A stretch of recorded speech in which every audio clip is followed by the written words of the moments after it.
Hi, this is the PPUK Podcast. My name's Lee. I'm one of the founding members of the Prince PPUK Podcast. We have several people joining us this evening, and we're going to talk about the Sign of the Times reissue. Handing over to Chopin now. Hi, I'm Chopin. I'm one of the London Meetup, and obviously I've been, I'm looking forward to talking about 13 vinyl discs of fantastic. It's just a shame people can't see the actual visual of this video of us doing this on Zoom, and your eyes lighting up as you say it. Just the idea of it at the moment. I'm sure I can see drool as well coming down your mouth. Exactly. Hi guys, this is Andy. They kind of bust me in when they get going on the 80s stuff because that's my jam. You're the break glass for anything 80s. So, and then I just come steaming out and just talk a lot, really. So apologies in advance. Had a lot of fun talking about Love Sexy, but there's a heck of a lot of music to talk about today, right guys? Yeah. So we have two new people joining us. We have Paddy and Leah. Start off with Paddy. Introduce yourself. Hey, I'm Paddy. Long time Prince fan, musician. I play guitar in a, dare I say it, Prince Tribute called Endorphinmachine. And at the moment, the Sign of the Times reissue is probably the only thing that we've got to look forward to. Oh man, I want this album so much for so many reasons and so many bits of it. Yeah, it was like 2020, and then Prince, they announced Sign of the Times reissue, and the Prince fans were like, yeah, what a great year. Oh man, it's, for me personally, this is a serious bright light in September that I can focus on, so I am Seconded, so mate. pumped for this. And Leah, welcome to PPUK Podcast. Hiya, thank you for having me. I'm Leah. I'm a lifelong Prince fan. I'm definitely, I think, one of the younger fans, but I'm definitely not a 21ster. I saw him for the first time when I was 10. So super excited about the Sign of the Times release. I think I've maybe been roped in to give the millennials a voice.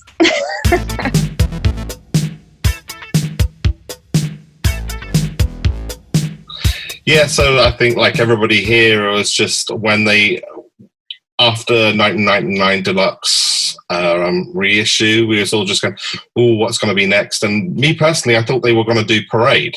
I was really convinced they were going to do Parade. It would it was going to tie in with Dwayne Tadell's book is going to be next year as well. So I wasn't expecting anything this year. I thought we might get like another Originals Part 2 or something like that to tide us over, and then something come like next year. But when they announced like Sign of the Times Deluxe, and it will be a 13 LP box set, 8 CDs, I mean, I just about forgave 2020 for the COVID. we sent each other suggestively melting emojis at that point, Chopin. Yeah, I think I remember some excited emojis, let's say. Yeah, I think we were post-verbal at that point. We were just like, we had to get quite a few emojis out of our system before we could actually say the words, I'm looking forward to this. You could just hear Prince fans falling off their chairs. It was, yeah, you could hear it. Like for so many reasons, because I think like everybody here, when you imagine Sign of the Times deluxe version, there is so much. I mean, even with those 13 discs, there's still stuff that I think that could have gone on there. I mean, that's the problem with Prince and the beauty of Prince, I guess, is that like, why not all 4 versions of Witness, right? But I'm jumping ahead. Yeah, exactly. And also, like, we're lucky today. The I Can Never Take Your Place of Your Man 1979 demo came out, and which I'm seeing some excited faces, some smiles about. Well, and the disco Tom Roll intro. That was for those few seconds. Hang on, is this going where? Oh yes, it is. It is Anna. It's there, yeah. It sounds surprisingly like the '87 version. The feel of it is really there.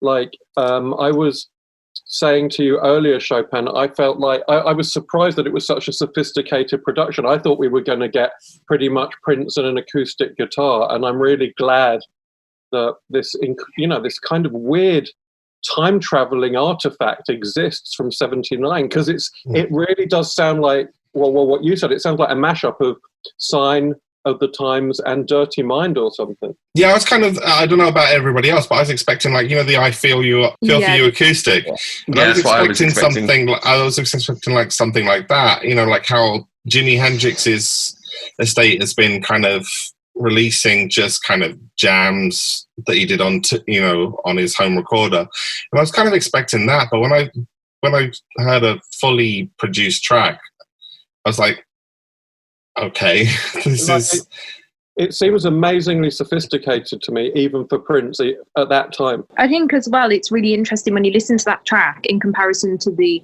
released album version, you actually see the progression. And I think it's really interesting as well how we all know that every album kind of has a concept and a sound. But I heard that and I got so excited to press play. I didn't even see that it was the 79 version. I just pressed play. And I heard and I was like, oh my God, this sounds like 79. And then I looked and I was like, oh wait, it is. And it's amazing. I think it's a really great way to demonstrate how Prince can take any song and make it fit into the category that he's doing at that time. Because the version we know so perfectly fits on Sign of the Times. It's so perfectly that period of time. And yet you listen to this new version and it could so easily fit onto the album in 79. It's exactly the same fit. Exactly, and you see just how good the songwriting is. That apart from like, he's famous for his production, he's famous for introducing Lindrum, Minneapolis sound. But you strip all of that away, and you've just got a good songwriter. Yeah. At the end of the day, hook, beautiful. Yeah, beautiful. I can't believe how fully formed though all of the backing vocals are on there. That it almost sounds like he jumped 8 years ahead. Just said, "Let me learn that." Came back to 79 and just put it down. It's like it doesn't sound quite like anything else I've heard from that era. Prince is a time traveler. It's official. Yeah, right. He was a lot of things, but it's an amazing thing to have. It just blows me away that he knew that didn't fit into what he was doing at the time, presumably, and he just thought, "Oh, I'll just put that on the shelf for 8 years, and then I'll take it out and polish it up to be one of my best ever productions." Also, you can hear how much he's absorbed from, say, like Wendy and Lisa and Claire Fisher productions, like in terms of kind of tonal additions to the later version. That he was always there with good, solid melodic ideas, but like you say, Leah, the development you can hear. You can hear he's 1,000 gigs later. You can hear he's 1,000 hours worth of rehearsals later, and you can hear he's learned a lot from people like Wendy and Lisa, Eric Leeds and Claire Fisher in terms of just nuances to the same melody and the same groove. It's really fascinating. I think as Prince fans as well, it's kind of amazing to actually notice that, because you listen to the earlier albums and like, yeah, this is amazing, like this is great, and you don't notice that progression at all. But when you have those two to compare, it's nice as fans to sit back and go, actually, he did really develop as a musician. He didn't just pop out and had all this. It grew over the time and he learned a lot. That's one track out of 6 million then. This is going to be here all night. We really are going to be here all night. On the same song. On the same song. Yeah, exactly. And also you got the live version of this song that's going to be on the video and that's going to be on the record. From the live version from All Checked and the Sign of the Times tour. And it's interesting, like in the movie, how the tour version develops even more still, bringing in the subtleties of Sheila E's playing. And it's we could judge this whole box set on one song. That is one of the most killer songs live as well. Absolute killer song. For us, it's been part of the sort of spine of sets that we've put together. And from the beginning, I was very, very keen on arrangements from Purple Rain tour through to and including sort of Love Sexy tour stuff. That song, that album, the way that it translated to live was just brutally good.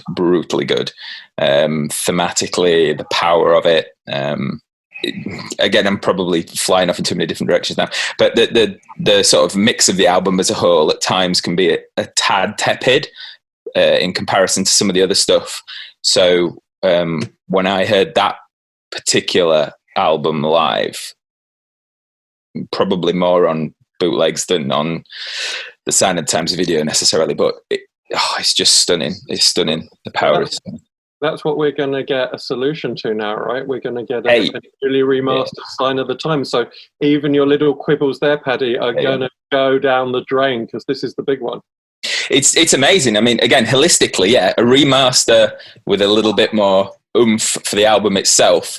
A lot of people have sort of looked at me and gone, are you sure? Because I said, to be honest, the bit I'm most excited about is that Utrecht gig, because that is a proper document of what that tour sounded like. Again, we've all heard stuff, but this is actually a little bit Pro Tools, a little bit of remastering here and there, blah blah blah. Absolutely cannot wait to be sort of walking at a good pace with that on some expensive headphones banging away in my head. The stuff that's on the DVD, some of which we haven't heard before, well, I'm assuming, I don't know, half of which I don't think most of us have heard before, is actually including like arrangements from the tour rehearsals. So you've got like, is it Slow Love Do Me Baby Adore? And all those can be found in the tour rehearsal stuff. So like right at the end where he does the New Year's Eve stuff, he actually goes all the way back to pre-starting the tour and takes some of the arrangements from the tour rehearsals that he did. I think the Birmingham ones had this stuff on. And I'm just like, oh my God, like listening to Housequake morph into Erotic City or the other way around. Can't remember specific, but it's just like, oh God, I so wear that cleaned up and see it in this context. It's just excitement over spills, really. I swear to God, your eyes are getting bigger than Chopin's. I know. And like Chopin, I was kind of the word on the street for the reasons that Chopin outlined was that Parade was coming, which would have been brilliant anyway. And it's still to come. But I mean, Sign of the Times as one big release is just a cornucopia of absolute brilliance. I'll shut up now. You're looking forward to the live stuff, Paddy. I'm mostly always looking forward to the unreleased stuff. And Chopin is the only person on the planet who's ever so excited about the 7-inch edits. Which is sold out, isn't it? They're sold out. Oh, no, I don't mean the box. I mean the edits that are going to be. Right, the edits. Chopin's always like, well, I've got to have everything to be complete. And I respect that, Chopes, I do. I also think from my personal thing, that if they put in all the 7-inch edits, and I know a lot of people think it's like a waste of space on a big box set.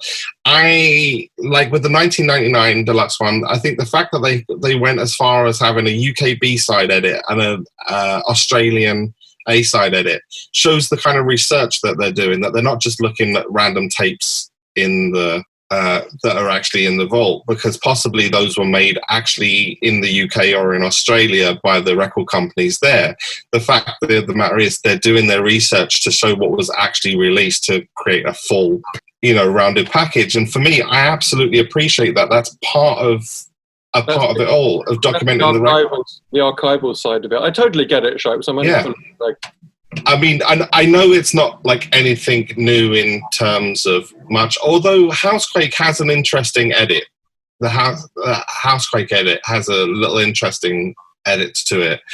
So you've always got that. But for me, the 7-inch edits, they'll never get any love in the wider thing because it's not anything that anybody's really excited about. And it's not something that I'm particularly heavily excited by, but it's just like, to me, it's a sign of, they've done the research, so they're completing the circle. There's nothing kind of left waiting for completists, so that's good for me. I feel that when you get these, you go, I can sleep easier now. It's complete. Good. I do get that. The itch in my brain has stopped. It will never stop. We know that. I'm so going to Photoshop that now. Chopin just sleeping with the deluxe. Happiness is. Yeah, happiness is, Happiness is this box at home.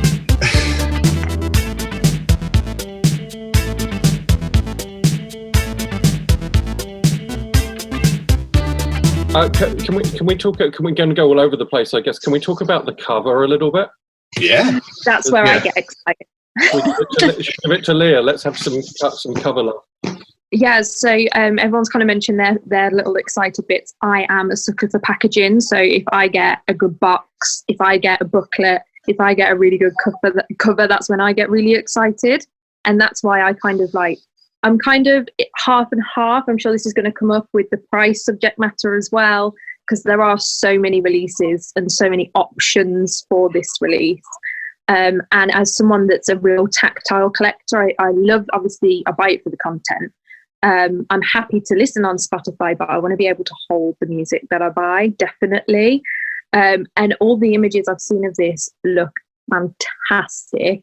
I'm obsessed with the fact that they've kind of gone for the same folder that we got with the 1999 release, the same, although it's going to be larger. So I'm really excited about that. And you were mentioning the cover as well. I love that they've gone for an image which is Sign of the Times, but is slightly different to what we've got. It was an alternate album cover at the time, right? Which I had. Yeah, Jeff Katz. Sorry, Lee? Jeff Katz, right. I'm sure we've all seen that photo before. It's an interesting photo for me because, like, it puts Prince right at the heart of that. It's like the music is radiating out from this sort of spectral kind of power, which is an excellent image. But I'm really glad we get it on the front of the box set, but I still think that the actual cover of the original album is superior in that it's so casually brilliant. It's just like, yeah, I've just made this and I can't even be bothered to stay in frame for this shot. I've just made Sign of the Times. Go listen to it. I'm picking up. I'm going to go play basketball. It's so casual. He's off recording Love Sexy, you know. Like literally this. Sorry, Chopin. No, sorry. Go on. Does anyone know like the story behind that shoot, that it was like a last minute thrown together thing? I was following, I can't think of her name, but it was Prince's makeup artist at the time. She's posted on Instagram a few stories, and that shoot was one of them. It was one of those 3:00 in the morning, Prince is shooting, quick, get over here kind of thing. And it was literally the local theatre. And in this story, she goes on to, she contacts someone, her friend at a theatre or something, and says, Prince wants to shoot. Do you have just any random backdrops we could use? Like, we've got loads of props and stuff, but as a theatre, do you have any like backdrops we can use? And they were like, yeah, sure. 3:00 in the morning, and got that just across to them just to shoot with. It wasn't planned as a cover. It was just, oh, here's a backdrop and put your props in front of it and off you go. Wasn't it from the production of Guys and Dolls or something? Yeah, something really random like that, but it was just literally 3:00 in the morning. What have you got? It is my favourite Prince album cover. Oh wow, really? Wow. Absolutely, it's that half on, half off. It's so Prince. It's so casually excellent, and I think it's the it's the most artistic. Okay, Parade is a close second, but I think I'd agree with you, Andy. Yeah. I was just kind of glad they broke away from the sort of silver motif that they had on Purple Rain in 1999. I thought, because I found myself thinking, oh God, that album cover is so good. I hope they don't mess it up by doing something really bleak with sort of just, oh, well, we'll forget the album. We'll just put a silver background and then the Sign of the Times logo and typeface or something. Yeah, that's what I thought they were going to do. I was massively, massively pleasantly surprised with what they came up with. Because, I mean, again, for me, with him sort of coming through, being centered on it as opposed to off to the side, slightly out of focus type thing, it almost to me feels a bit over romanticized. I know it's kind of like his ghost coming back from the recording. Yeah. It's kind of merged and translucent, I think a little bit translucent. So fantastic cover as well. It's an amazing cover. Sorry. The only thing I was relieved that they didn't, I agree with the silver thing 100%, but I was so happy they didn't do it on the purple LPs. When they brought out, what was it? It was Rave. When they brought out Rave and it was on purple, I wanted to scream. I'm like, blue. It was screaming for blue. Why blue, is this yeah. purple? Well, I mean, that's going to bring us onto the peach vinyl, which is completely correct, right? Yeah. Oh God, that's a beautiful thing. Yeah. I think that's going to look beautiful on peach vinyl. I mean, they could have done like one peach, one black, or a marbled peach and black, but I actually like the just plain peach. To be fair, if they'd done a peach and black, the black vinyl wouldn't have really stood out as a special deal. Special edition black vinyl.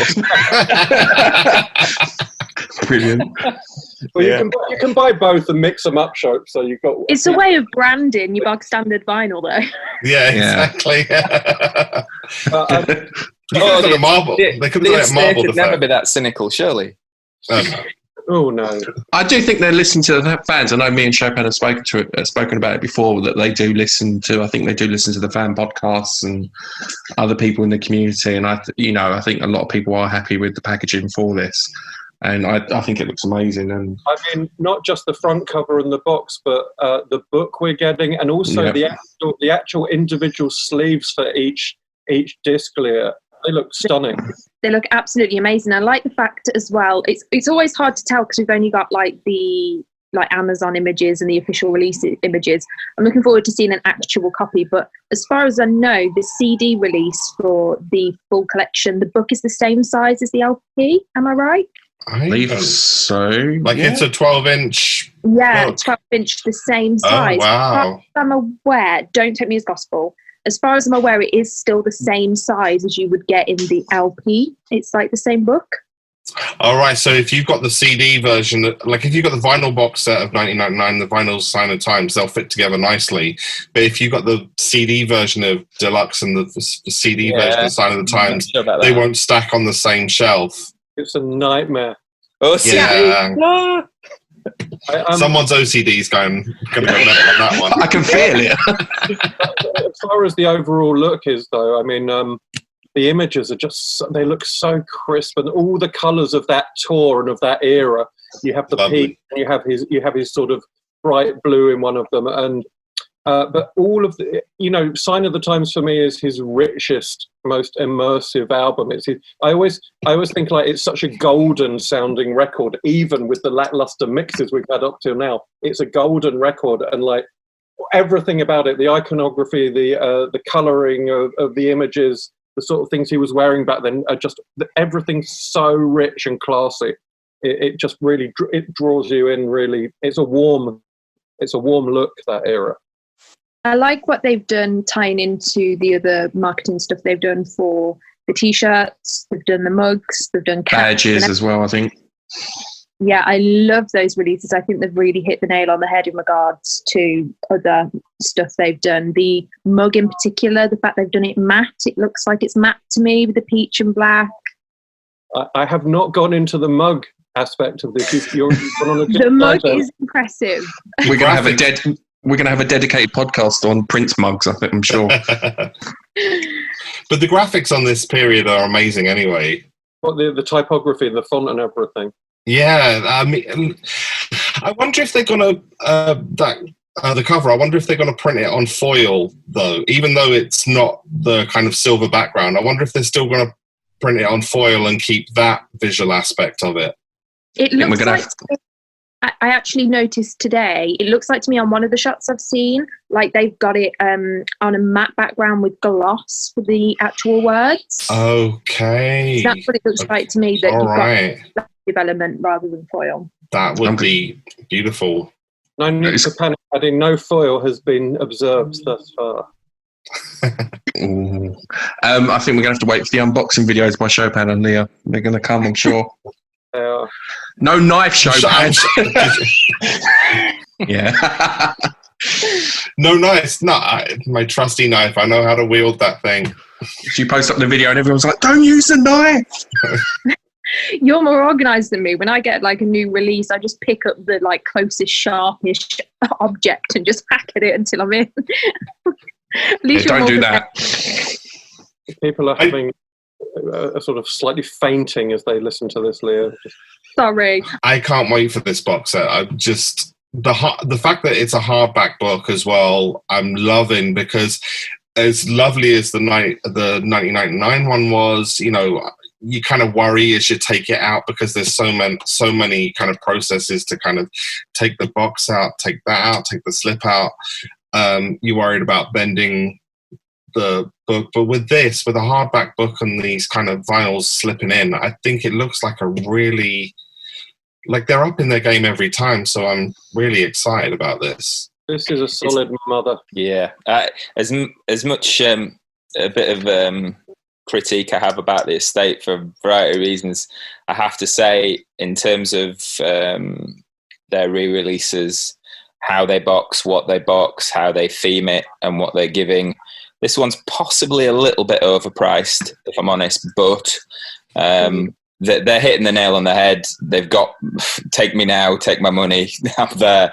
And as one of you has mentioned before, there's like good alternative packages as well, depending what people want. Obviously, there's always the opportunity to listen to everything that's non-visual on Spotify as well. But I think they're doing a good job. I think if you get it on vinyl, that price difference isn't quite as apparent, but the CDs are really overpriced at the moment. Yeah, I was a bit disappointed with that. I felt that $19.99, which was an awesome release, was fairly fair price. I think it was about 64 quid for the Super Deluxe. Yeah, it was a good price point. But coming in at 140, even though it's a bit bigger, I think it's disproportionate. Well, Amazon actually upped the price, didn't they? It came in at 150, and then didn't they for the CD set, and then it went up to 200. Was it them that did that though, or were there people who came through Amazon as sellers who got more stock, ramped it up? I'm not sure. It's Amazon. Amazon. All right, okay, fair dues. Fortunately, mine's not reserved at that price. Thank God. The vinyl went up to almost 300 at one point. And then came back down. I think it's roughly. I mean, I reserved it at like 280, and I saw it go up and I saw it come down a bit, but it's not gone below. But because I reserved it at that price, I can it's made for the CD, because I don't do vinyl simply because I know what the fiscal implications of going down that route after all these years again are, and I just can't face it. But, have to do vinyl on these guys, on these big guys. 1999 sign, it just has to be. It's too beautiful. Dude, I can completely appreciate it, and there is a feel and a tonality and a beautiful, gentle, warm crackle. I get it, absolutely get it. Don't get me wrong, but for the CD, the big set, for me, 100 quid would have been a decent price point, I think. But yeah, it has skyrocketed. And I think that is a little bit much. I mean. It is kind of annoying that we would obviously buy everything for the content, right? And that's where we're at. Yeah, it is frustrating. There's no easy way. You can't sort of say, well, let's just release the album and then just let's release the Vault albums on their own as well. I know that doesn't make sense to the company, but it's hard when. I still think they should still kind of release something for the casual fan who wants to get a bit deeper. So, like, if there was a 4 LP set that was the album and the outtakes, maybe, or some of the, I don't know. I guess they're thinking that those people can stream those. You can stream those tracks. It's an impossible situation. They want to fleece us and still keep us on side. We kind of want to be fleeced. We'll buy the stuff. Damn it. Yeah, that's true. I think the 5 of us are very much at the sharp end of the fleecing. There's a lot more like us out there, Yeah. I mean, I'm literally buying the Vaseline for the Gold Experience reissues. Do you know? I hear you. for my bank balance. Do you know what I mean? Well, you saw the meme that we created of 2 people going into the bank, and it's like, you're saying this application for a loan is for a Prince album in September, and it's like, yeah, it is. But think about what you get. I mean, I'm kind of happy in the sense that I know I'm being fleeced. I know what I'm getting in for. I know that I'm part of a niche thing, but part of that money goes towards keeping those tapes in good place, keeping the estate alive, keeping Paisley Park running. Exactly. I used to work in an archive. They're probably not getting so much money. Like, Paisley Park is probably hurting in terms of money keeping that place open. Having Celebration this year. Yeah, exactly. I'm kind of a willing participant in this kind of price hiking, because as far as I'm concerned, I know it's expensive to keep an archive in like a place like Iron Mountain. It's a monthly bill. I hope is the money going there? I don't know much about this stuff, so I'll take your word, I hope. Well, I mean, there'd be profit, obviously, keeping lots of other things going, but the money would be keeping those vault tape. The money goes back, some of the money goes back into keeping that vault open. Well, yeah. If only for proving that it's commercially viable. Fact of the matter is, if they don't sell many, we're not going to get any more. And in the end, I know the amount of pleasure I will derive from receiving a box set, which, to be honest, I won't even play the discs. I'll read the booklet. I'll put it on the shelf next to 1999. As Leah says, I love that. I like to own no other art. I mean, I'm into lots of other artists. There's no other artist I'd even vaguely bother with stuff like this. But I want to own it. It's tactile. But the amount of pleasure, there is definitely 140 quid's worth of pleasure there and some. So, yeah, it doesn't really matter. It doesn't really matter. I just think it was interesting because compared to the 1999 deluxe box set price point, I think they were definitely feeling out the market at that point. And they thought, we can afford to put it at this price and we know it'll sell. They're really good at this kind of like, it's going to be the only pressing, guys. That's what they've really got at, guys. I limited edition, limited time period. Buy now. I am happy to be a sucker, but I know I'm a sucker, okay? Yeah. I think I'm kind of in the middle of where everyone is. I think I haven't pre-ordered mine yet at all. I haven't been in a position to at the moment, but when I do, it will just be the deluxe CD set that I'm getting. I would love to own the LP, would absolutely love to, but I've kind of got to a point now. I think ever since he passed, I got to a point where I was like, okay, it's going to get real crazy now. Everything's going to be coming from everywhere. And I kind of made a conscious decision of, I want to own all the content that comes out. I want to have a copy of everything. But at this point now, it's become a little less important to have every version of every single thing. When he was alive, I wanted every single release, everything, because it was official. It had come from him. And I desperately wanted it. Whereas now I've kind of come to the conclusion that we're getting so many different releases. So books, there's everything, and it's becoming so and so much more expensive, could you believe, that I've kind of had to just sit back and go, okay, as long as I have the content and I'll always go for the best, more affordable option that I find to be a little bit more reasonable. Are you going to get the consumer advice? I love it. Are you going to get the peach vinyl as well? I wanted to, but didn't it sell out immediately? Hasn't it already gone? No, that's just the 7-inches with the peach vinyl. They've got the album that's the peach vinyl that hasn't sold out. That's kind of like, as far as I know, because that's like the 1999 deluxe. They had the 2-disc purple one, and then they had the 4-disc one, which I don't know many people that actually have those 4-disc ones, which is the album plus the remixes and edits. The 1999 one you mentioned there, Chopin, I think that one goes for quite a lot now. I think even as much as the full deluxe LP set. Oh, okay. Oh, now we're getting into investment. Well, that's the thing as well, yeah. Yeah. You and yours, but it's spelt like with just the U. This is Prince stuff. But I think I couldn't justify to myself trying to get that singles box. It's a beautiful box. It's absolutely beautiful. I own all of the original singles from that time. I really wanted it, but it's going to be $200 with tax and shipping from America. And the thing is, there is a cut-off point to me. And I also thought, well, shall I get the peach vinyl? I don't collect everything. I just don't. But if they make something, you don't have to get it, guys, do you? But no. But we've all got our different lines. I cast no shade on anyone who wants to and can afford to do all of that. But I mean, did anyone here go for the singles box? Because I'm very jealous if you did. I missed out because, I was on early shifts and somebody messaged me and said they've still got some, and I kind of was like, oh, they've still got some, fell asleep, and I had to get up at 5 minutes, and by 5 a.m. it was gone. But you're slipping, man, you're slipping. I thought you got them. No. My heart didn't sink though. No. Do you know what I mean? It's like if the vinyl 10-box vinyl 1999. I almost didn't get that. I was the last copy in the shop. Almost didn't get that. My heart would have sunk then. If I don't get a copy of the 13-disc vinyl, my heart will sink. The single box set, it didn't.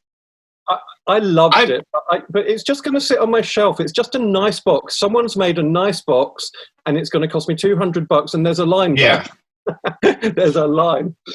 I think that I feel for you one. The Nothing Compares to You one. I really like. I had to have those. The Rock and Roll Is Alive one that they gave out. That one I had to get. Like I got on the eBay. Maybe I'll get it in a year's time. The box, maybe when it's more. I know it'll be more expensive, but who knows? But it's not one where my heart sinks. The main box sets with everything in. Come on, Dorothy Parker with horn section. I just really want to know what that horn section is. Is it like basically the one with the live version with like Madhouse 4 as the? Is it that version? I've got a horn section, so I really want to know what the horn. Yes. When did he start? When did he start putting horns on like TV appearances of Dorothy Parker? It was like in the 2000s, in the noughties, wasn't it? Yeah. And I hate that horn arrangement. I really hope it's not that horn line. At the end of each line or at the end of each little section, it just ties up the song, which really just like seems too neat and tidy to me when the original song is so free and jazzy without those horns. So I'm really looking forward to seeing what it's like, but my heart will sink a little if it's that same arrangement, although I'll probably still find it within myself to go, yeah, but it sounds different when Eric's playing it. No, it's better. But, Amen. Eric Leeds was my favourite. Eric and Atlanta are my favourite horn section here. Oh man, from somebody who orchestrates and messes with the arrangements, Eric Leeds and Atlanta Bliss are the shit. Cold, sharp, on point. And they play as one. Fantastic. And like Eric always added this absolute weight to Prince at that point. In particular, Eric he adds this kind of authority to everything Prince does around that time, which I get goosebumps thinking about how good Eric Leeds was. We talk. Well, for me, like the biggest ever influence on Prince for me of the people he's worked with was Wendy and Lisa, and I think that was the most positive one. I think that laid the ground for other people who influenced him, how he took and used that influence. But Eric Leeds, huge, and Claire Fisher, obviously. But Eric Leeds for me is one of the big ones. And live, I remember like watching some of the One Night Alone stuff. So you might have Candy Dulfer there, you might have Maceo there. But with no disrespect to them, obviously, and they sound like themselves in their own respect. But I only ever wanted to hear Leeds play. I agree.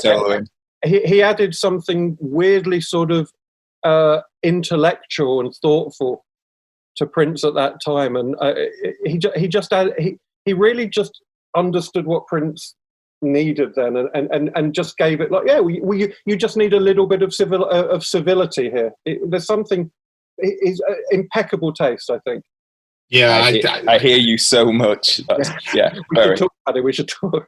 even as an NPG fan or whatever, I think the horn sections they're the most interesting. It loves for me. Parade tour through the Love Sexy tour are the most interesting. Don't get me wrong, I absolutely love the horn heads. I love the kind of powerhouse jabs that they give.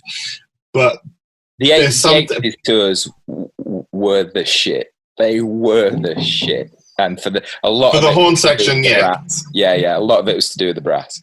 I prefer this band. I prefer the kind of Sign of the Times band to the Revolution. Personally, I love the Revolution, but the Sign of the Times tour band for me is I just very difficult, very very difficult for me. I'm not close second. Imagine you build your sound on Bobby Z, which is Bobby Z is like Ringo. He's again that question of taste. Underrated. I know he underrated. Yeah. So in the pocket for Prince rated Bobby enough to build his entire sound on Bobby for the first 5 or 6 years. Yeah. And the Revolution are a special kitchen. And then he goes, well, I can also do this kind of more nimble thing, yeah. sophisticated in a different way. But both parts of those equation are like Prince's two greatest bands for me. Well, I think there's when we're talking like favorites and stuff, like with Prince bands, like you have personal favorites, but I mean, he didn't play with bad musicians. I mean, like we're talking about favorites. There's usually a time you got into it thing that influences your love of, you know, somebody who's getting into it around controversy is kind of gonna love the whole revolution thing. Somebody who's getting in around parade is gonna end up loving the Sign of the Times stuff because it's their leap forward. And like myself and Lee, NPG stuff. I think we're slowly turning, Lee. We think we're bringing him over to the 80s side. Come on, Lee, the water's fine. The 80s is the place to be.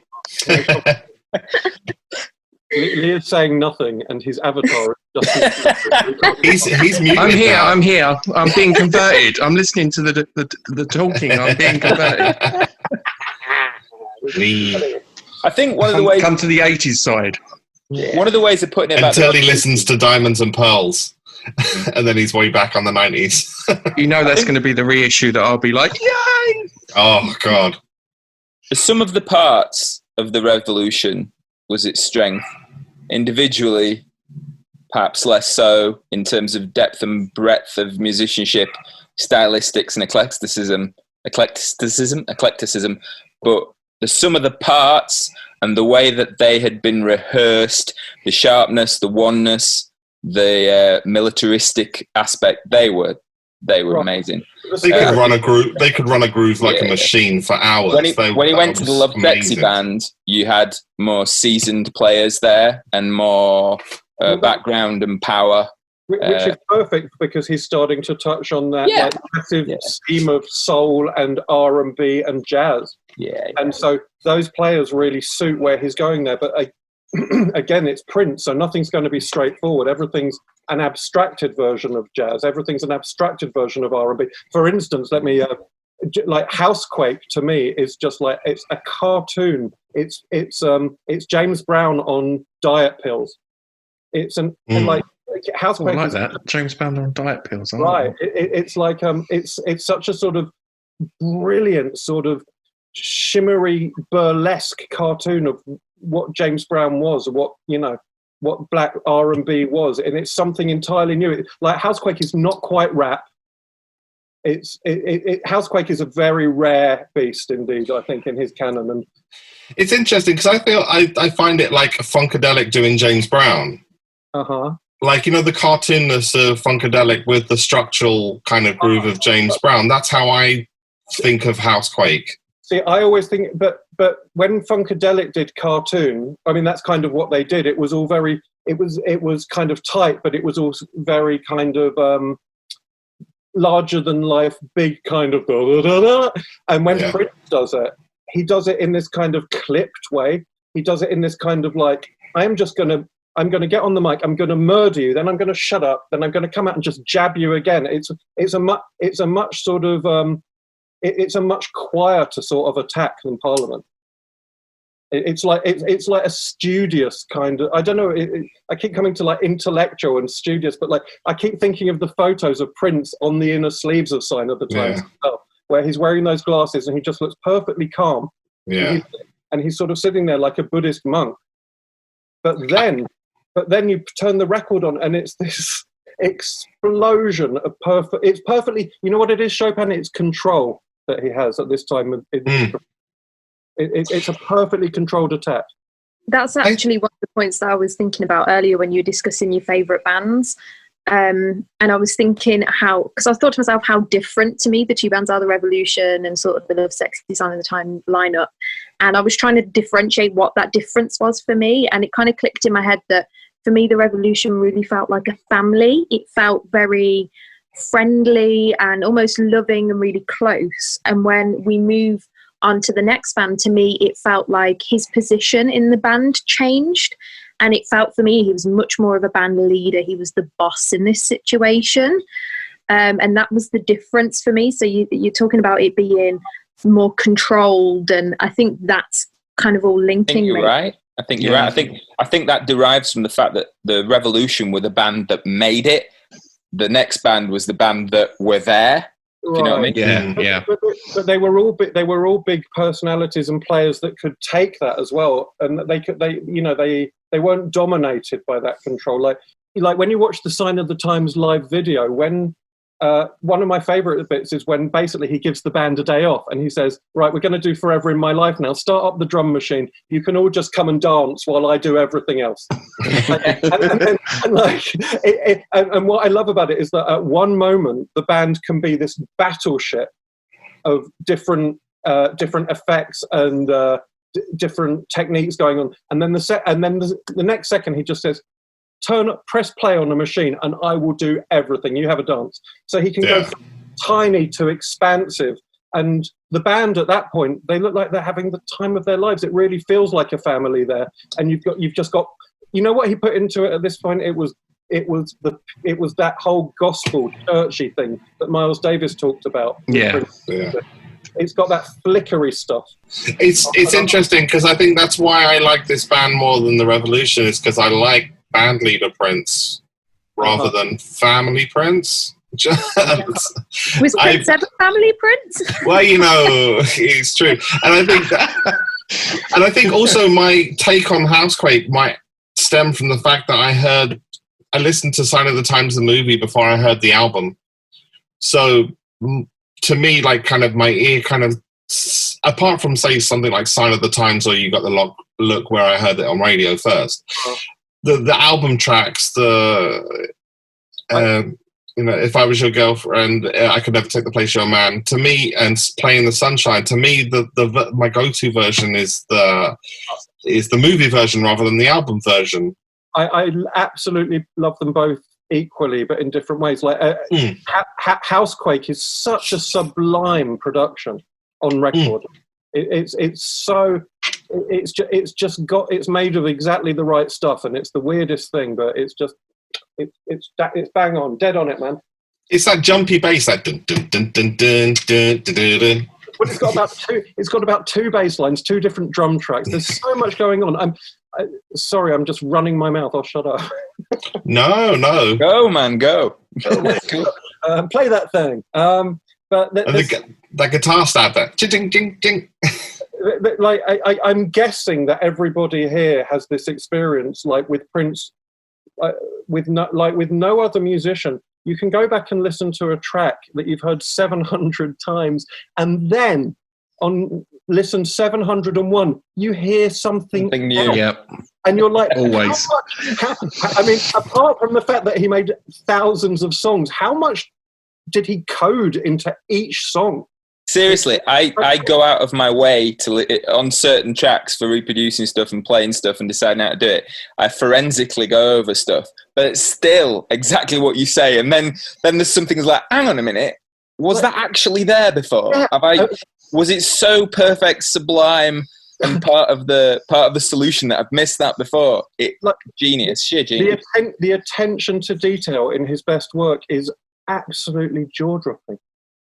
I remember when I first started really getting into Prince when I was tiny. I don't actually consciously remember being so small, and then he would make just a little sound on a record or something. And I used to sit there for a good 10 minutes and go, what made him put that there? Yeah. Why there? Why that noise there? When did that enter his head? Well, my big theory is that, and Chopin will kind of have a different view because Chopin's a big dancer, but but I have this sort of theory about Prince as a dance artist, and I don't think he is. I think he sounds like he's a dance artist, but really what he wants you to do is sit down like in your, like as if you're listening to an album in a bedsit like Joni Mitchell, and listen to every nuance. And he wants to communicate with you. He does it with his 4 on the floor, but he wants you to hear every little and every little squeak, and he wants to really talk to you with every detail. Like he's a head artist. He's a head artist. I would agree with you with that. He wants you to listen to every single aspect, and that I would not deny. But I, as somebody who dances and has done dance, you We've seen it. Yeah, Chopin definitely dances.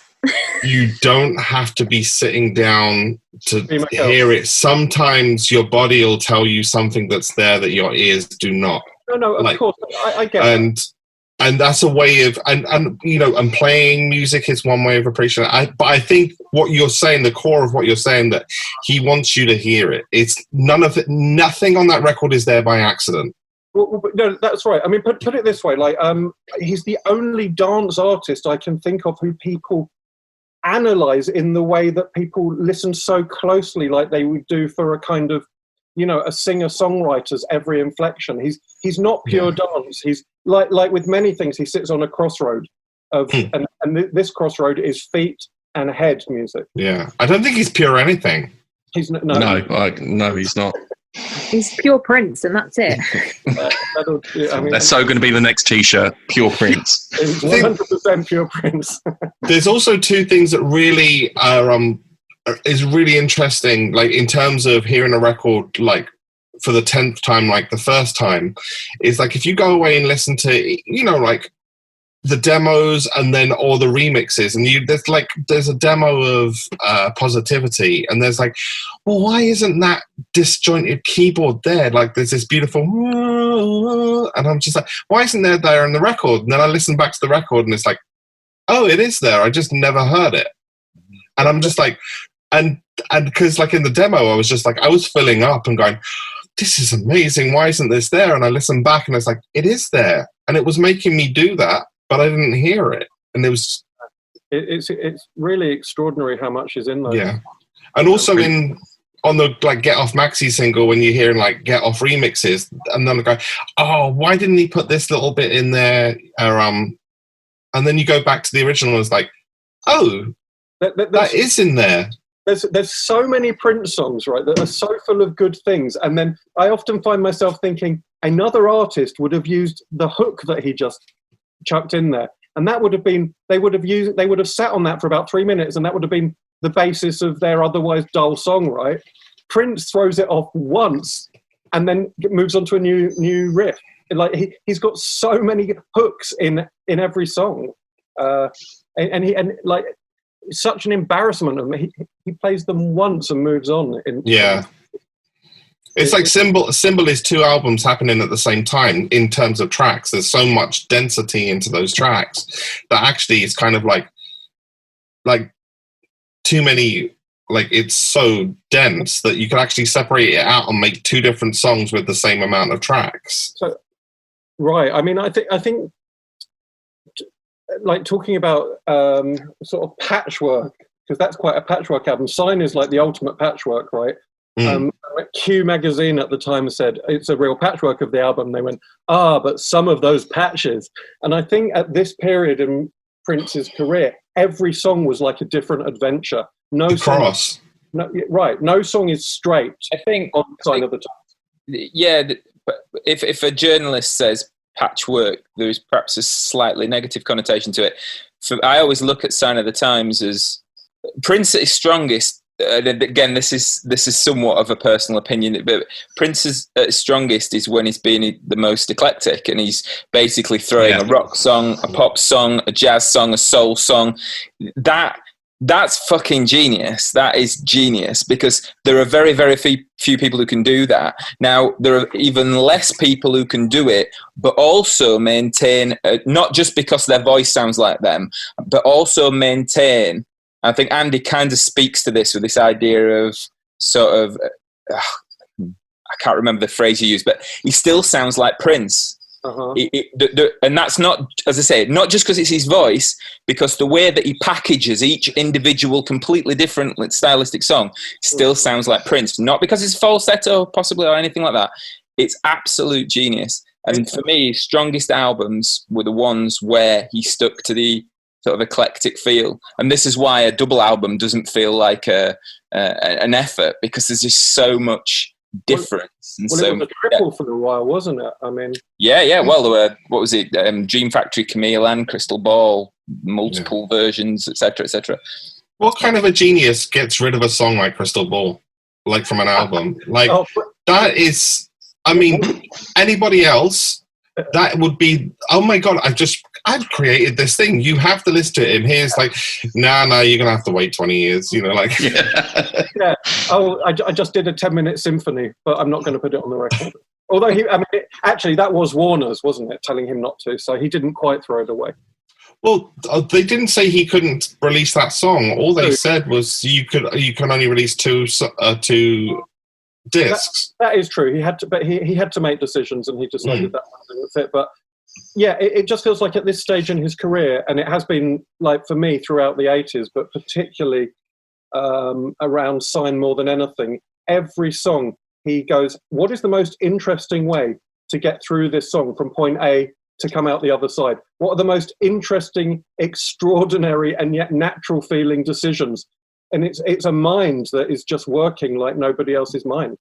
Yeah. Well, I don't know if it's the same for you guys, is that when you have a non-Prince fan say, what album would you recommend? The Times is the one that I always put forward. I always say, not my personal favourite, but it was the one that I would recommend, and a lot of people call that the pinnacle album to new fans to listen to.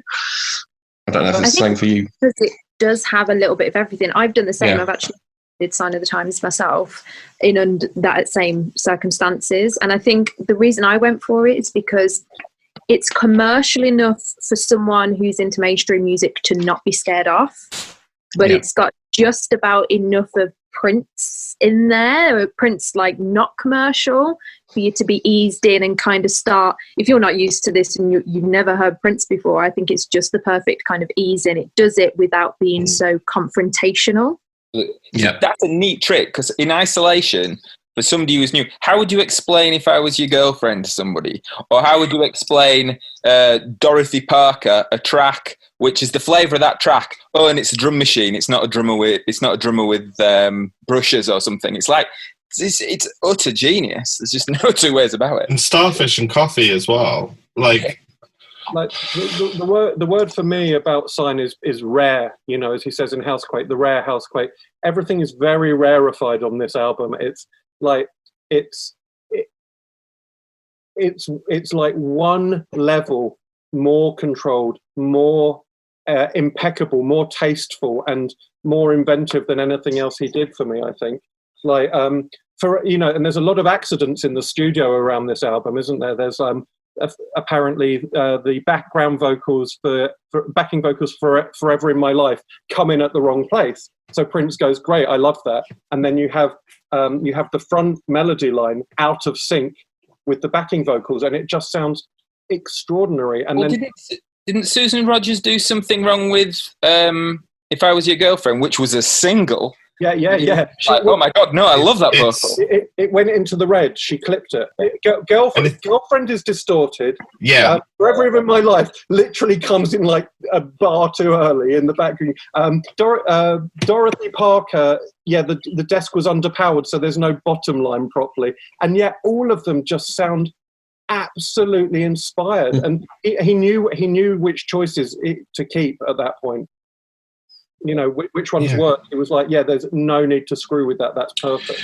And it's that thing of like, it's often mentioned that Prince is a perfectionist, but like Susan Rogers said, no, he ain't. Well, I think in Dwayne Tudor's book, it talks about that quite a lot. And a lot of folks say, no, he was just the opposite. He was fast. He went for feel. He didn't go for perfection. He went for the feel and for the grit of the thing. How organic it is. I think maybe he was perfect at points, but he wasn't a perfectionist. I think once he decided, like, this is recorded, this is the track, I think when we start moving into sort of the live performances and getting the band to play their bit, I think that's when the perfectionism comes into it. But I think with the process of writing and recording, I think it's like, get it out, get it down quick. It must have been exhausting to just have all that music coming through you, right? Yeah. Well, he calls it a curse, didn't he? In one of the interviews, he says it's a bit of a curse having to constantly have that coming from you. I think we all wish we had a bit of that curse sometimes, right? Very true. I mean, look at the list of songs that are on those outtake discs. Like, You realise we've been doing this for an hour and 8 minutes, and we've only just got to the longest Prince podcast ever. It's going to be a 3-hour.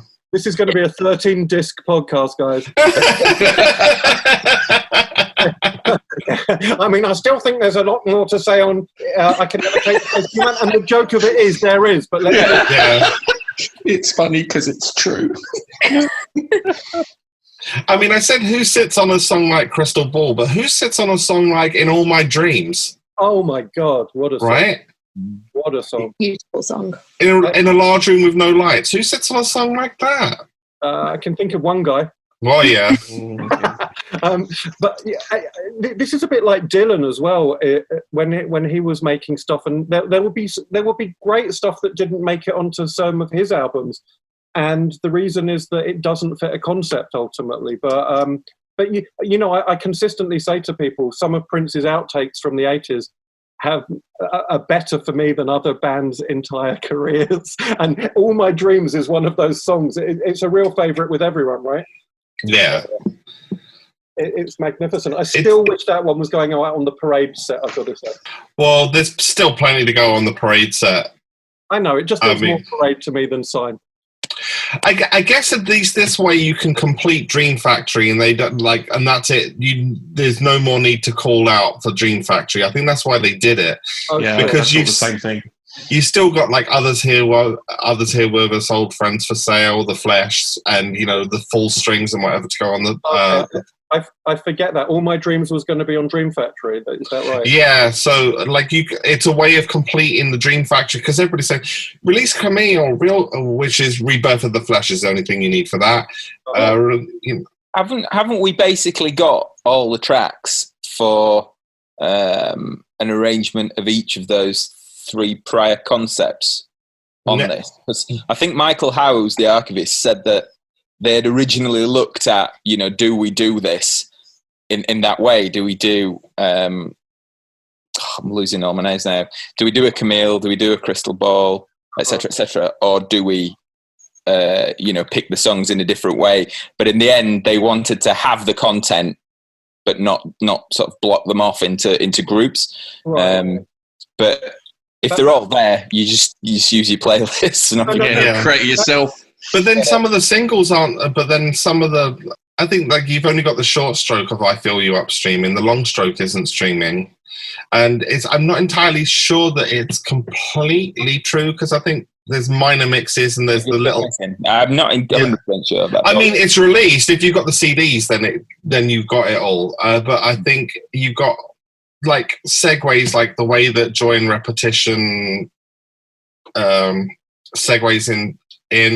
You've got the way you've got like a jazzy guitar intro to "I Could Never Take the Place of Your Man." So you've basically got the songs, but there are little bits and bobs. But I wouldn't be surprised if there wasn't some kind of. I mean, look, they want to get the cash out of us. I wouldn't be surprised if there was like a Camille pressing for Record Store Day or a Dream Factory for Record Store Day. I mean, come on. Give me Roadhouse Garden, please. Yeah, like why not? We'll get rinsed for all this down the line with the extra 8 seconds of music that we haven't got officially. Guys, can we not give the estate any more ideas, please? Because they do listen to this, I swear. Rinse me now! Yeah, they're listening to this with a big notepad going, okay. Okay, so but you're right. I'm kind of glad that I'd forgotten that All My Dreams was on Dream Factory. So I feel better about it being on this now. I take that back. But what songs is everyone particularly excited about on the outtakes? Because I've got a few. Rebirth of the Flesh for me. That song is killer. Hearing that properly mastered, that is just a banging song in every respect. Love it. We do get a few seconds of stuff we've apparently never heard on that as well, I think. The outro, apparently, yeah. I'm fascinated by that, yeah. I've got a weird one, right, which is I absolutely love the song Emotional Pump. I think it's so good. And it's such a strange melody. It's like it's Prince making a melody as difficult and alien as possible, and it still sounds brilliant. And everything about that song is properly perverse.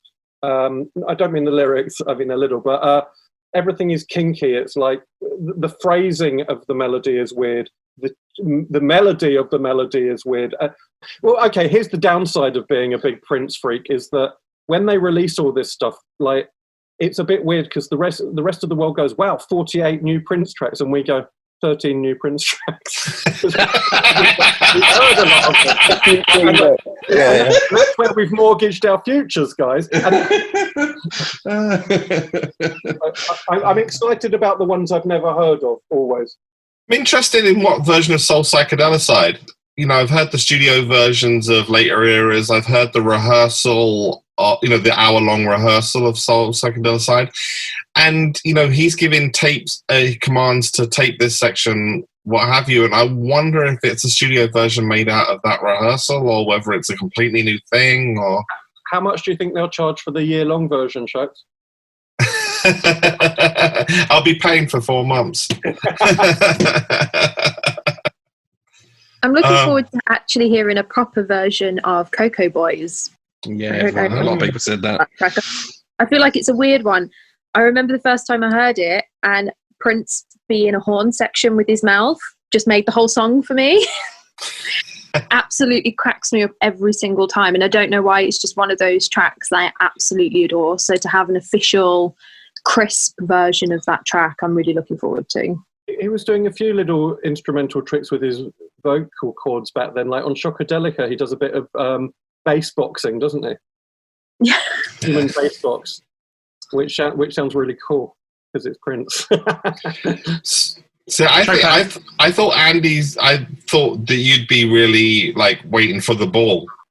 I can't remember what's on there right now. The ball is on there, right? Yeah. I'm totally waiting for the ball. It's just that Emotional Pump has just become something that I'm sort of obsessed by in the last few weeks. I've heard it before, but didn't pay it much attention, and now it's like it's not top of my list. There's loads of the ball is great. The ball, to me, we've never had a particularly clean version, have we? And I mean, there's such an embarrassment of riches on here. I haven't really thought about which is my favourite. The ball, to me, sounds like if somebody could make a psychedelic pinball machine in a swimming pool sound like music, that would be the ball, and that someone is Prince. I love that description. It's really just, it's just, he was just painting such weird pictures back then. They're just peculiar. Nothing's normal. And what are you looking forward to? Sorry, what are you looking forward to, Chopin? This is Soul Psychedelicide. Weirdly power fantastic with the jazzy intro in really like perfect quality. I'm intrigued to hear the early version of Forever in My Life vocal run through. Yeah, early vocal run through. Yeah.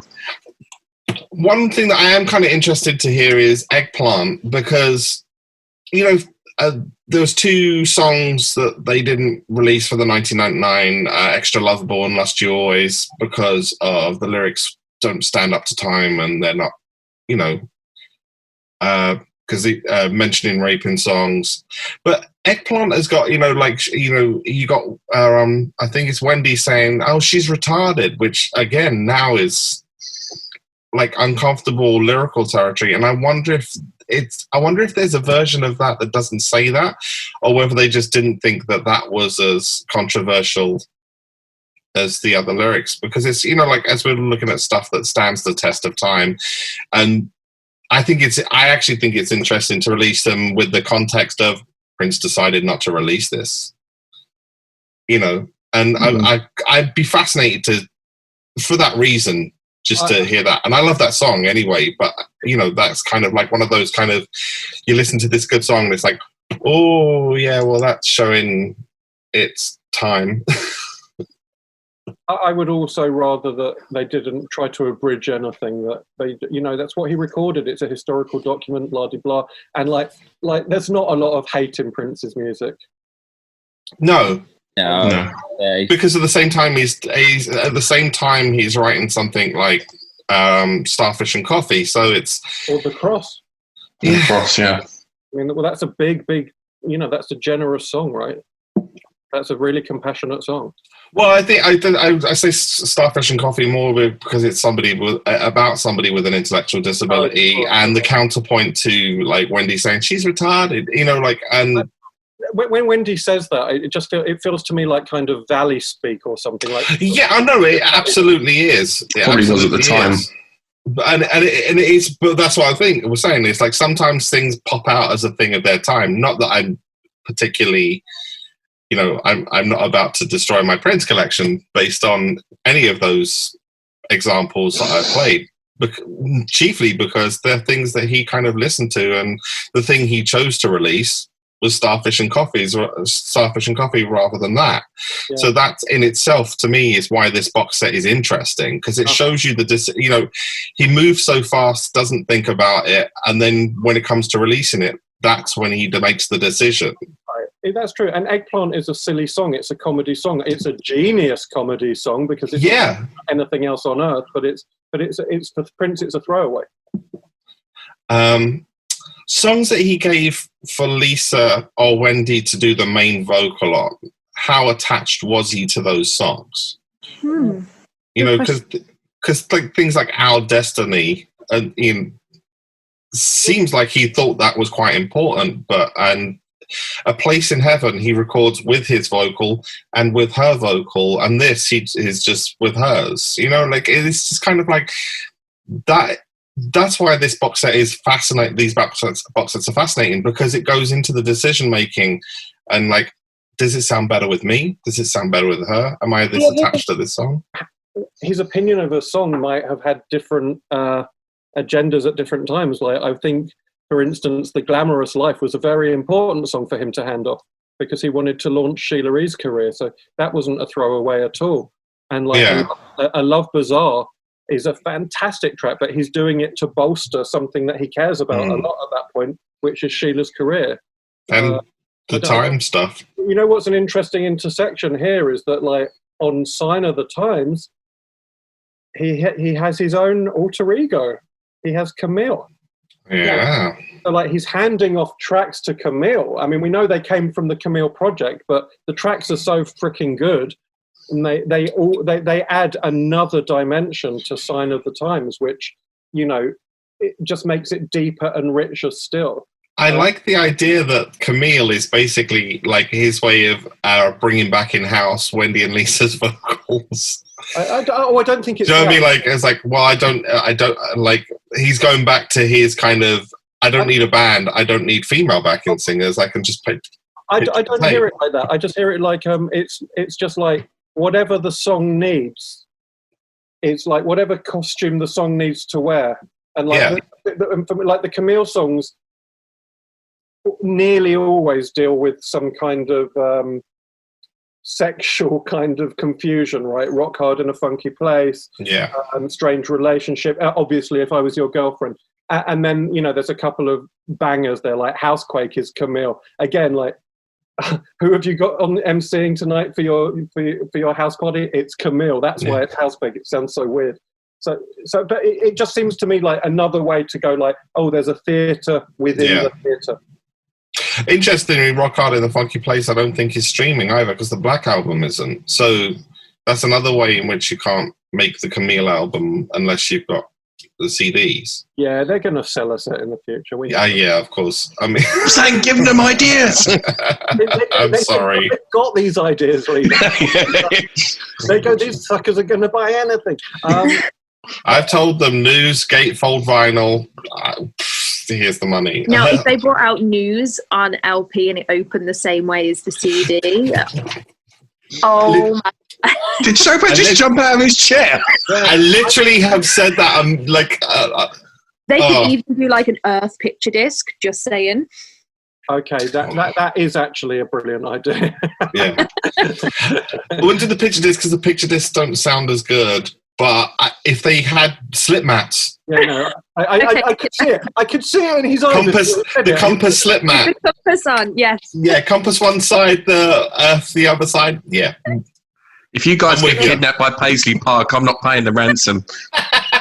And we don't want you to ransom.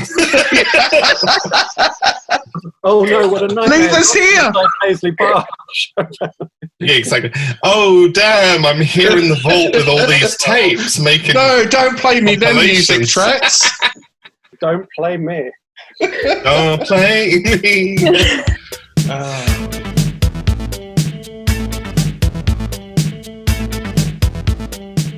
So when is this thing being released again? September the what now? Yeah, September the Too Far Away. It's not as far away, though, I've noticed, right? As we inch through... September 25th. 25th. Oh, that's miles away. What am I saying? That's like 20 years from now. I'd laugh if like the vaccine comes just the week before and it's like everything's open. All the Prince fans are like, no, we're in lockdown again. It says expected ship date September 23rd on the website. 23rd. Okay, that's what are we now? Let's have a look. Now I'm getting really excited. So we should do a second podcast with the follow-up to this of when we've actually got it all. Strange Relationship Shep Pettibone mix. Oh yeah, I'm interested. I never quite like it if it's not Prince's as much. But you know what? I really like the Glam Slam remix he did. I'm curious. Yeah.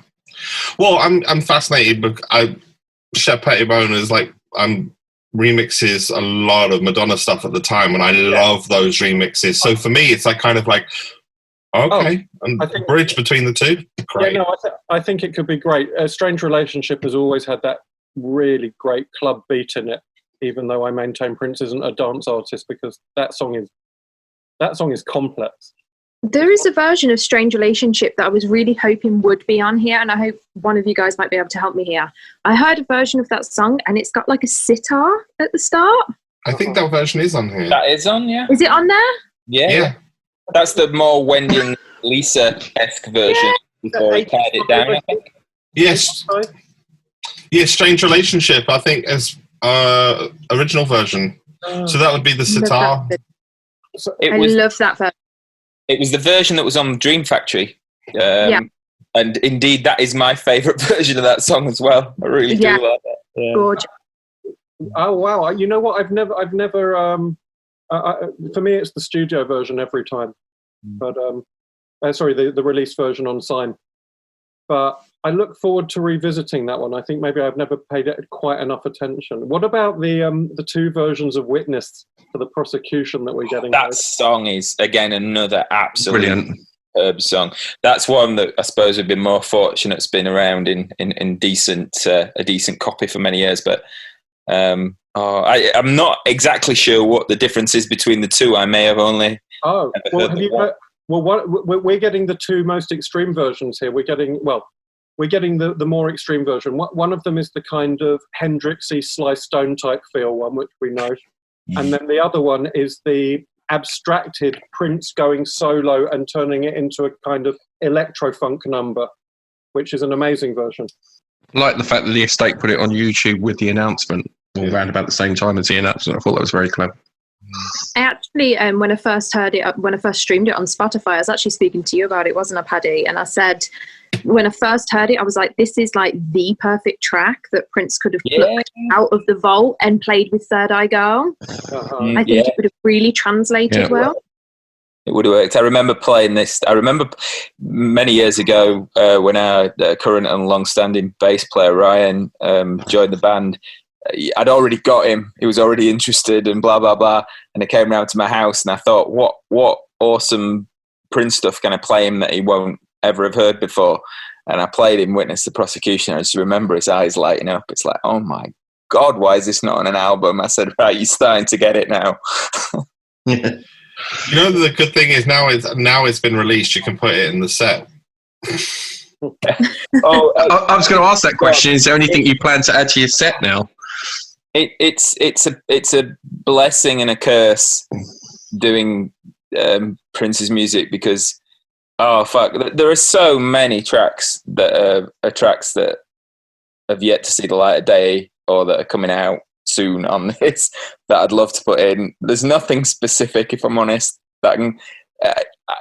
We're slipping towards the medleyization of so many things, so we can cram more in. I think that's the only way that things are going to see the light of day, unless I sort of block off a section of our set list that's always something that people probably won't know, but that we just need to play, and that the 10% of the audience who know what they're listening to are dying to listen to. It's kind of that kind of thing.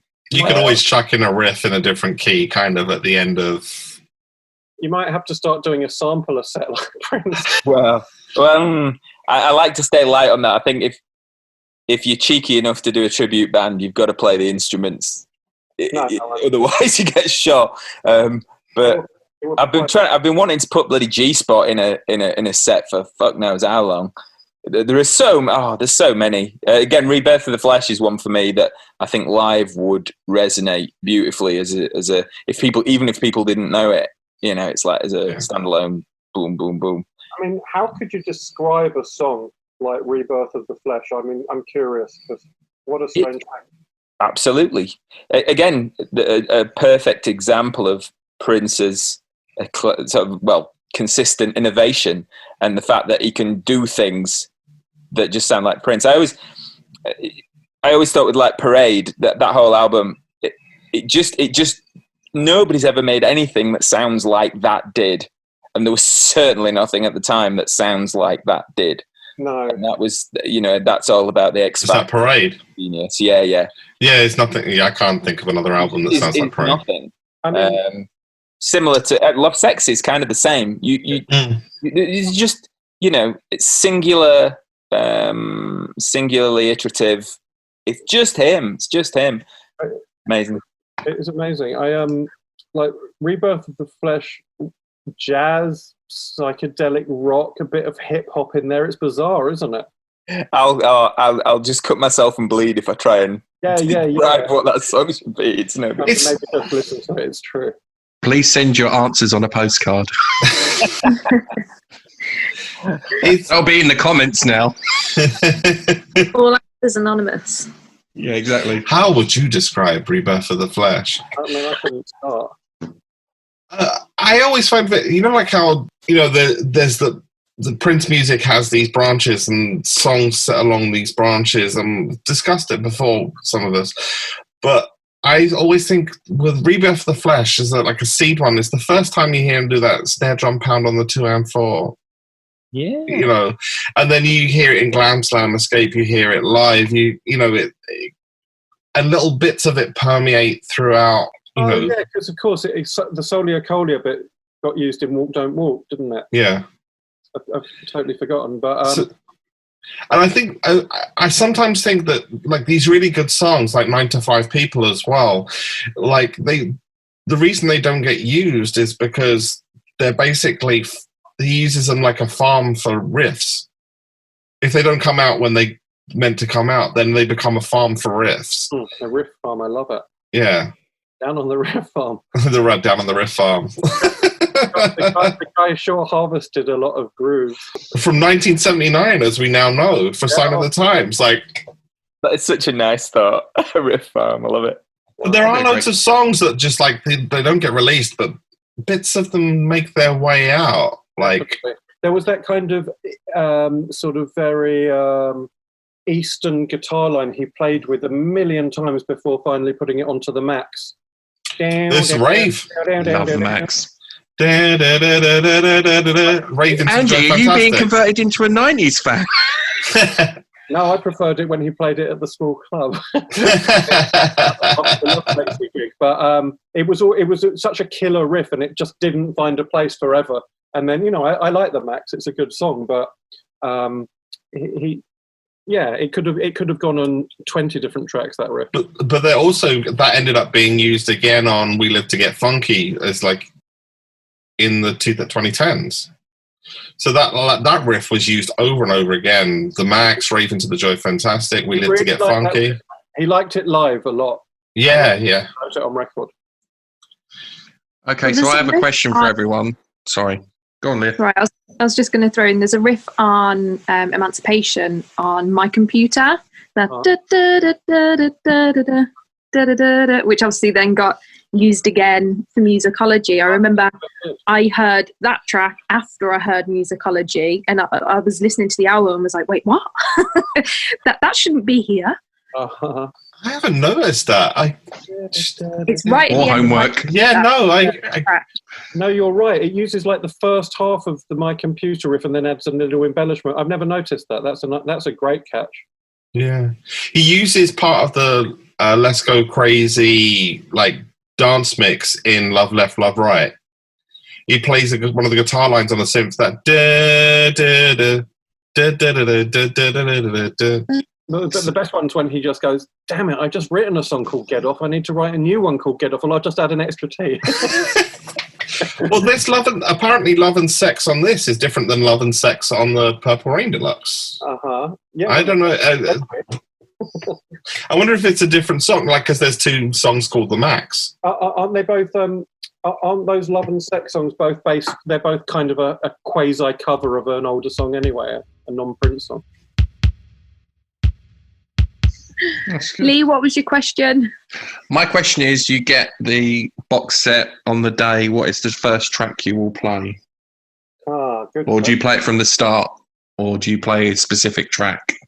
Or do you go straight to the outtakes? What are you? I'd do the remaster first. I from the perspective of, I think this is one of the albums that could most benefit from a really stellar remaster. So for me, I want to hear the album remastered. I think they did a good job in 1999, a reasonable job, although it was Prince's actual remaster, I suppose, for Purple Rain. But I really want to hear the remaster, so I'd go straight to that and do it in order, I think. Smart. Sign of the Times as a track is my go-to track. If I've got new headphones, new speakers, it's my track that I always put on to test them. So mine will go straight to the album from the start and run through. That's cool. Mine's Kiss, incidentally, to test new headphones. So that'd be a cool question. What's your Prince test sound equipment track? Mine would No, you can see Chopin's thinking. Oddly enough, I've actually done it with Doves. If I turn stuff up really loud, it'd be Doves, because of the sort of flat, sort of the non-remastered version, the sort of flat power of it. Doves. Yeah, Doves. Yeah, if you know the audio dynamics that you expect to hear, that's why you choose a song like that, right? Yeah. That's why it'd be something that you were familiar with. So I think if I was testing it, I think the audio that I'm most familiar with would be like Get Off, Violet, The Organ Grinder, or Thunder. Because that's the ones that I. Yeah. If they feel right, you can make love. Yeah. The problem is like those like the CDs of, I think Sign of the Times is going to be one, like a remaster that might end up being a go-to, because that intro, that bassy synth, currently Love Sexy, Sign of the Times, Around the World in a Day are kind of really thin and quiet and on CD, and it's just like that remastered could be a good. But so you're going to go and listen to the whole album first, Paddy, which I think is really admirable, and I think I'm going to try to. But I think it will be hard for me not to just jump straight into the outtakes, because I read that Vault. Those I get you. I do hear where you're coming from with those Vault CDs. I really do. I'm not going to pretend that I'm not going to play the DVD first. Sure, I forgot about the DVD. Yeah, sure. We haven't even. Would you read the book? We haven't ever. You could read the book while you're listening. Yeah. Oh yeah. Good point. Chopin, what are you going to do when you first get it, apart from doing the unboxing video with a small knife? Cry to myself in the corner with joy. Then possibly think about opening it. Do you know what I mean? I think look at it with wonderment, like the Monolith in 2010. Do you know what I mean? But I think I'm going to go with the album. And just in album, the single edits, single remixes, then onto the outtakes, then onto the live, just work through it. And then this is what I did with 1999, and then the DVD last. Just got such restraint.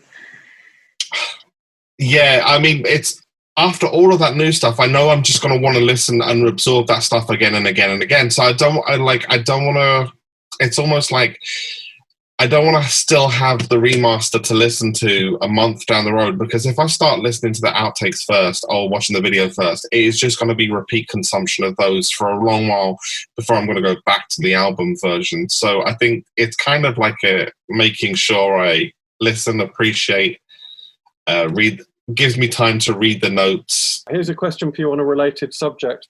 When was the last time any of you guys listened to the outtakes from the 1999 Super Deluxe? Wednesday. couple of days ago. Yeah. I just was curious as to whether we all listen to them way, and then it falls off sometimes. No, do you know that night again? Amazing set, by the way. Those outtakes. The 1999 release was a revelation itself. Absolutely.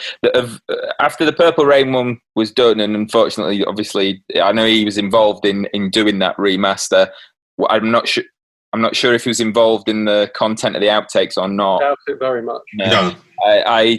So for me, the first sort of true, oh God, I hate to even say it, post Prince effort release of one of his original albums. How I really desperately wanted it to be 1999 first, actually, because of the mechanical aspects, the groundbreaking aspects.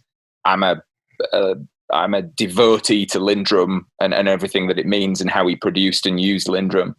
But that release is I thought it was an extraordinary release, and consequently, yes, I've listened to those very recently. Sorry, I found myself the other day realizing they've fallen off rotation a bit, and I went back and basically did the lot of them again. Oh, dude, 5 Hail Marys. Yeah. I have to admit, I did a similar thing. I listened to it like crazy when it first came out, and it has kind of drifted off a little bit, and I find myself going back to certain tracks. It's been a very long time since I've gone, right, I'm going to put that on and just have that in the background playing through. Tell you what I do find, if I'm listening to it on Spotify and I do different sort of random Prince playlists, I love using a lot of the single edits or a lot of the songs shorter versions, because you're hearing a slightly different version, and if I'm going on a walk you can fit more in, but you're still getting the song rather than listening to 8 minutes of it. You listen to 3 minutes, like Automatic for example, a short version of that. Yeah. So as well as having them because it's good for completism as per Shops, etc., I love the flexibility and resilience it gives you with things like Spotify, love it or hate it, and playlists. Can I make a confession with that? Go on. I think Automatic runs out of steam on the album, and it just kind of, it's a fantastic start, but I think by the end of it, it's kind of like, there are times when curtailing them to singles doesn't do them any harm. Yeah. I feel dirty thinking about it, but I do. Sometimes I think that, for me, the 1999 release, this will be relevant to what you just said, I think, but actually, I thought it was so well curated, it was so well mastered, it was so well sequenced, and listening to all of the outtakes, totally, not that I'm ever that far out of it, but it totally got me back into that perfect listening mode where you understand every beat that Prince is, every moment, that you're totally in Prince's musical world again when you listen to those outtakes. And so when you listen to something like the long version of Automatic and you're in the goddamn mood, great. But I think of all the long songs on 1999, that's the one that sometimes falls off for me. Sure. Yeah, that's what.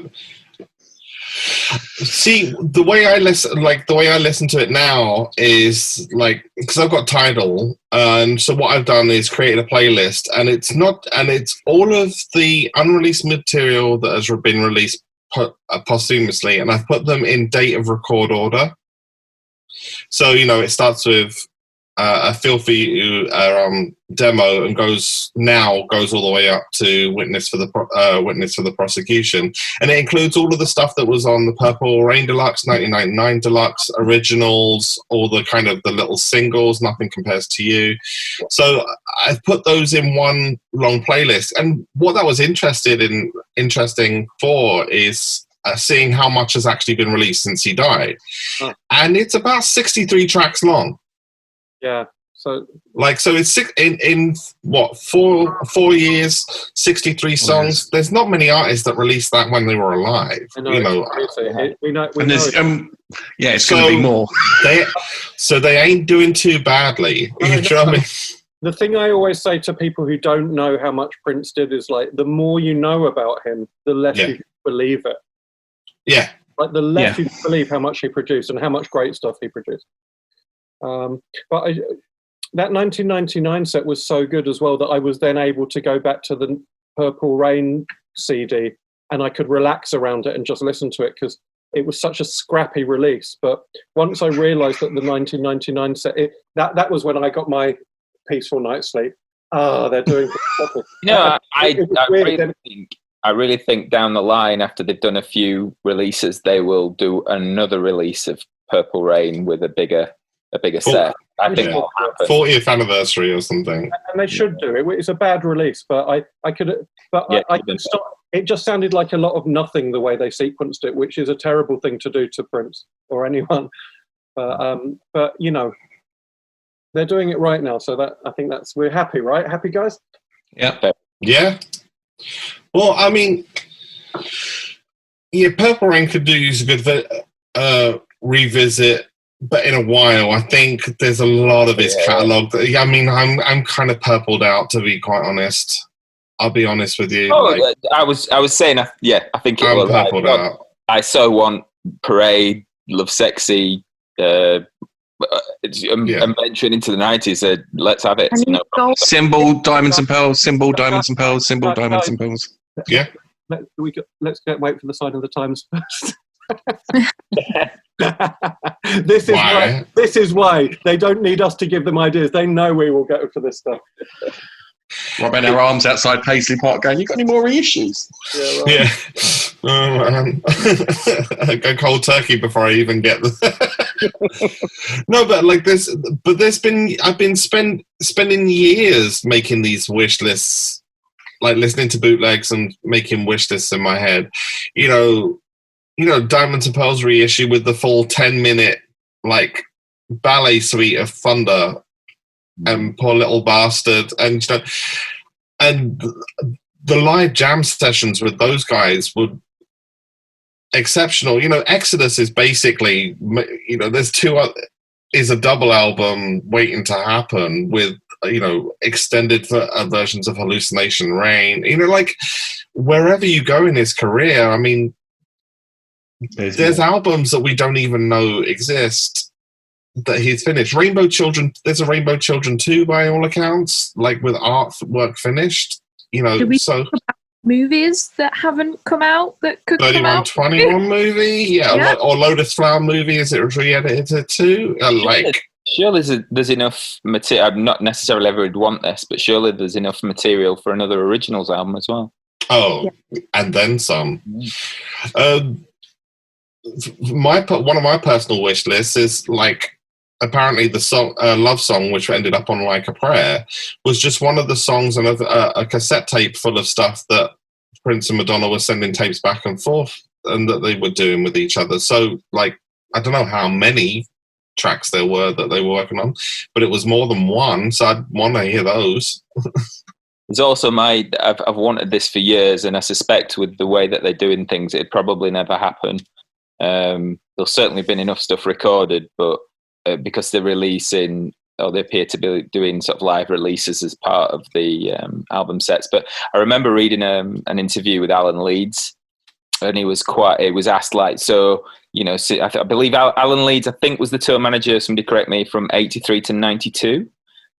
So for me, that was when all the, again, purely my opinion, all the best shows probably took place by and large over that time. But he was saying, you know, there was so much stuff recorded, and the thought of somebody actually releasing like a multi-disc live anthology sort of across that time period, it'd be huge and wieldy and expensive. But my God, as a piece of work from a performer, if you think of, again, the eclecticism, consistent innovation across that time, different bands, it would be stellar, and it'd never be touched, and it couldn't be touched. I think like, just think for one show line, if you're just picking one song from each track. That live version of Thieves in the Temple from Diamonds and Pearls tour, where it's like Egyptian, for somebody else, that would be the pinnacle of their life career. For him, it is merely a footnote that hardcores know about.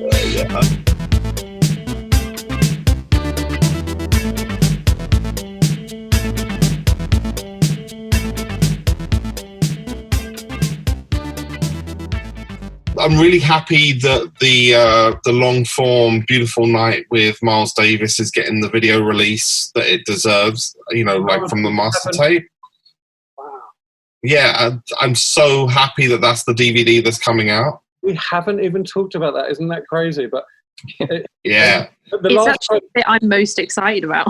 It's a great, I mean, it's an amazing thing. The last 20 minutes of that, where he just, to me, that is like a tour of Black American music from jazz to the present day, when he throws in 1,000 riffs from 1,000 songs. They play Mother Popcorn by James Brown. They play Chain of Fools by Aretha. They chuck in the horn line from A Train. And then, of course, you've got Miles, which is, I will say about that concert, when Miles is on stage with Prince, that is the only time in Prince's entire career that I've ever seen him look nervous, apart from maybe that James Brown, that weird video of him at James Brown. Yeah. Prince actually, like, Miles comes on and Miles goes like, I love you, but I'm kind of you're my sub right now.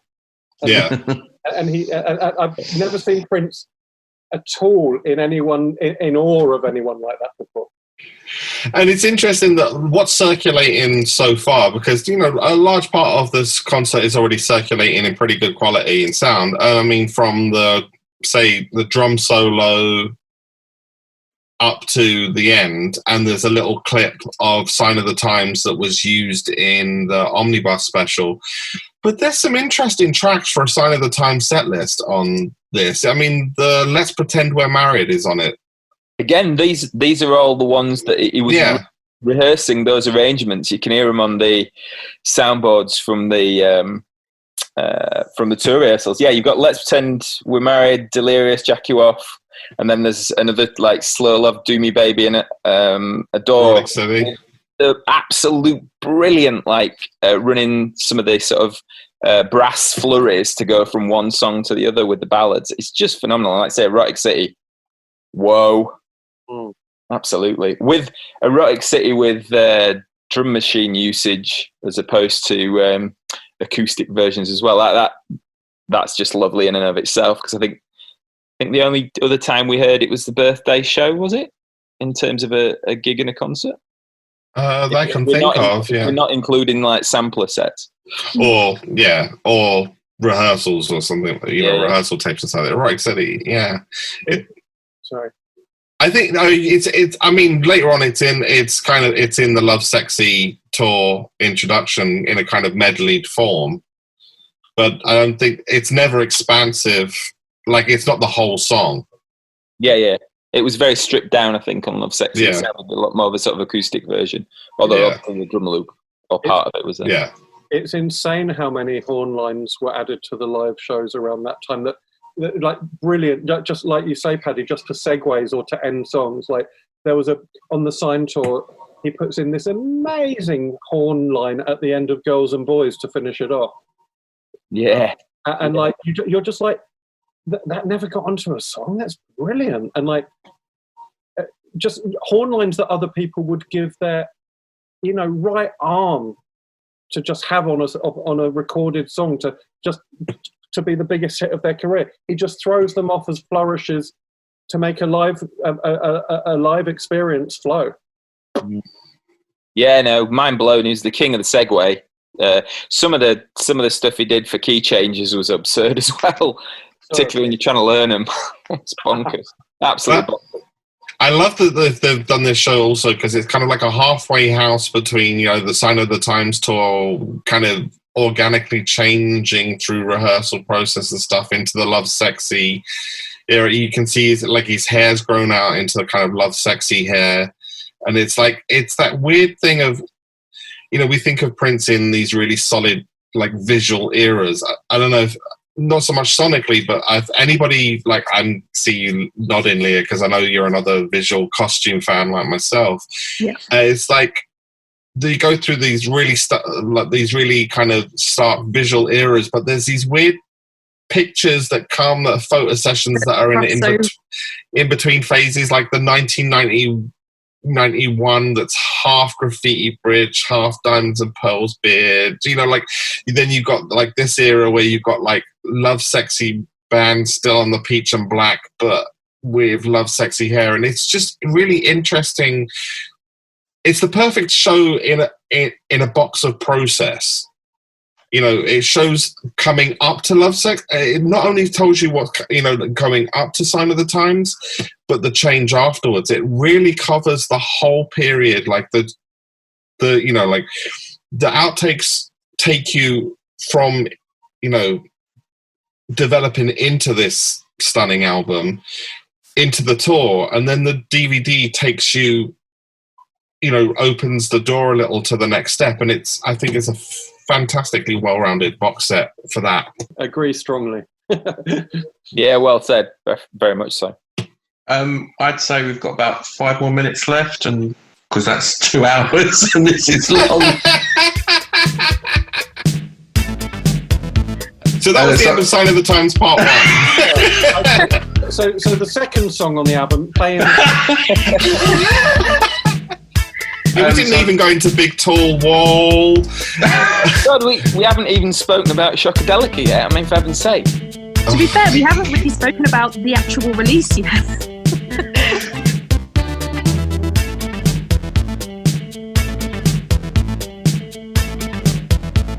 We tried. Well, thank you all for giving your time, this expansive time, talking about what is a fantastic album and what I'm sure is going to be a fantastic box set. Looking forward to it, and love seeing everybody else is just as excited as I am about it, and some of you a bit more.